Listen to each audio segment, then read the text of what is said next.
on reprend un peu l'historique, bon, la FF-Tir avait déjà ce projet en carton depuis un certain nombre de temps. Il fallait trouver le terrain. La FF-Tir a trouvé le terrain en 2000, donc nous sommes en 2015, dans les années 2012-2013. Moi, je suis intervenu comme assistant maître d'ouvrage et programmiste missionné par la FF-Tir en janvier 2014. Donc ensuite, bon, il y a 6 à 7 mois de programmation pour faire valider le projet, le monter en termes de schéma d'organisation. Ensuite, organiser un concours de conception-construction. Donc ça nous a emmené jusqu'en décembre 2014.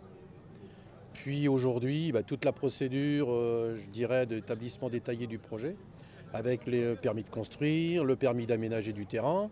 Comme toute opération de cette envergure, on ne se met pas dans tous les sens, tout azimut. On va attaquer effectivement le projet par les espaces les plus complexes et les plus détaillés en finition, pour ensuite finir par tous les projets, par toutes les parties qui nécessitent moins d'intervention et moins de corps d'État.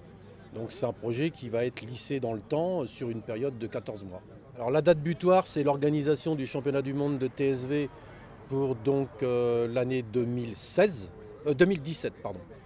Donc l'objectif étant d'avoir une année de rodage, de mise en place, d'installation de tout ce qui est ciblerie et puis de réglage, parce que forcément sur un projet de cette envergure qui n'existe nulle part ailleurs, il va y avoir un peaufinement de tous les réglages avant d'être opérationnel à 100%. Et on voudrait se donner au moins un an pour cette notion d'apprentissage quelque part.